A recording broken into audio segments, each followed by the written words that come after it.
Speaking at a news conference ahead of the IMF World Bank spring meetings in Washington earlier today, talking about the global outlook. And this is a meeting that brings together finance chiefs from around the world, including our own finance minister, Nhlanhla Nene. Our US correspondent, Sherwin Bryce-Peace, is there, and he's standing by with the former public protector. Over to you, Sherwin. Francis, thanks so much and welcome to Washington, D.C., a cloudy and rainy D.C. We're outside one of the main venues of the biannual IMF and World Bank spring meetings. And part of the conversation, as you can very well imagine, is how to tackle the issues of corruption, particularly as it pertains to questions of development. The CEO of the World Bank, Kristalina Georgieva, yesterday in a panel dealing with this issue, talked about the cancer of corruption on the body of development and the importance of removing that. Part of that panel discussion included none other than South Africa's former Public Protector, Professor Thuli Madonsela, of course professor now, due to her chair of the social justice, the chair of social justice, at Stellenbosch University. She joins me, advocate, professor, whichever one you prefer. Thank you so much for your time and welcome. Well, thank you for the privilege, Sherwin. The title of that discussion yesterday was Anti-Corruption, Strengthening Prevention, Tackling Impunity and Changing Perceptions. It's a broad discussion. I can't imagine what you might have had to say. My focus was on how to prevent corruption by ensuring that the right people are appointed to start with, and that secondly, the right systems are created to support their work. I also spoke about the importance of linking our anti-corruption efforts to our social justice efforts, because apart from corruption being a cancer that undermines development, corruption also undermines social justice because it steals the very resources that are there to develop our people. But the corrupt then use the very fact that people are poor to get support for themselves. They steal from the poor, but then they ask the poor to defend them because they racialize the anti-corruption situation in South Africa. They would say they're being pursued because of race, or they're being pursued because they are pursuing social justice. The last thing that I said was it's important that we also clean up institutions that have been affected by grand corruption, such as state capture. You also talk, advocate, about the need for the rehabilitation of institutions that have been tainted by grand corruption. Speak in the South African context. Name a few institutions, if you must, that need to remove the cancer, if you will.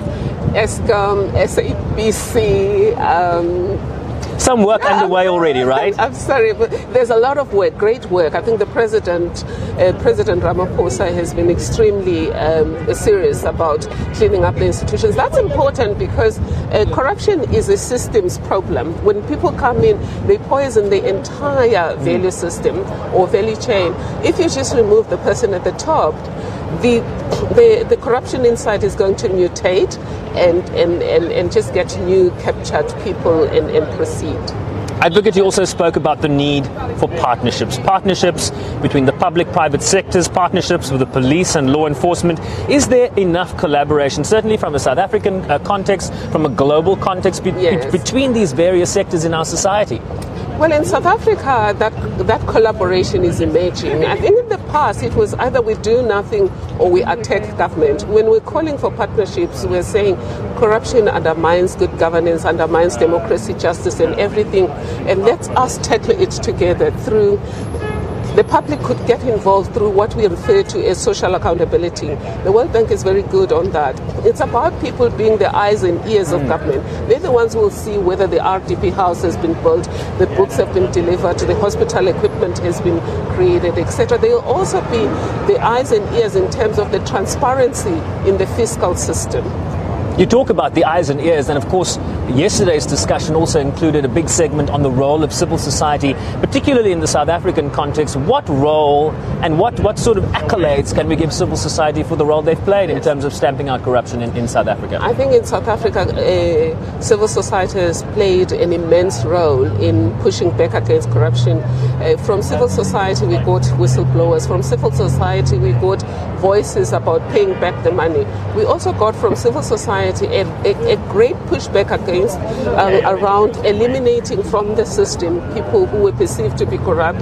And we got civil society playing a major role in ensuring that there's no impunity. Because if you look at the last few years, they were untouchable people, and somehow the NPA couldn't act, the Scorpions couldn't act. Seemingly, nobody could act, and the Public Protector reports were implemented, but some of them were not implemented, and there seemed to be some people who were untouchable. Civil society stepped in, and they were part of that.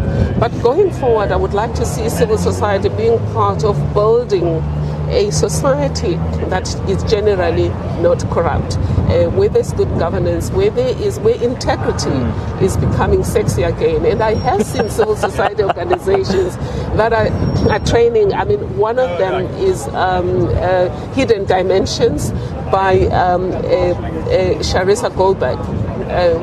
She is tackling something that Charissa Bloomberg, she's tackling the idea that it's not enough to just enforce against corruption. What is important is we have to build a society that is based on integrity, and we used to have it. So it's to reinstitute integrity. So let me ask you a final question just to wrap it up. You talk about the need for integrity and ethics. There's this narrative in South Africa now about a new dawn. In the few months that we've had a change in leadership, we've had changes in the leadership at various of the SOEs in South Africa. You talk about the SABC. We have new leadership there. We have new leadership we're seeing in SAA, in Denel. Are you satisfied with the trajectory that is being labelled a new dawn? Personally, I am satisfied. I think there is a new dawn in terms of the language of unity, the language of no impunity, and the language of one South Africa for all of us.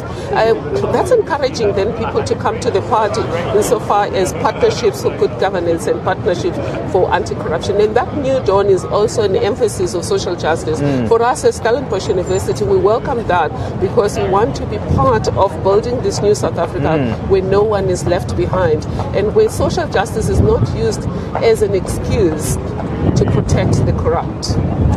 Thuli Madonsela is South Africa's former public protector and, of course, the current chair on social justice at Stellenbosch University. Part of a panel here, a very important discussion on stamping out corruption as it pertains to development, the cancer on the body of development.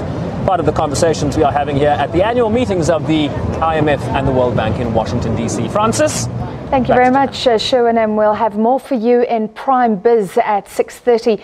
We, unfortunately, are lagging well behind the global trend, which is increased growth.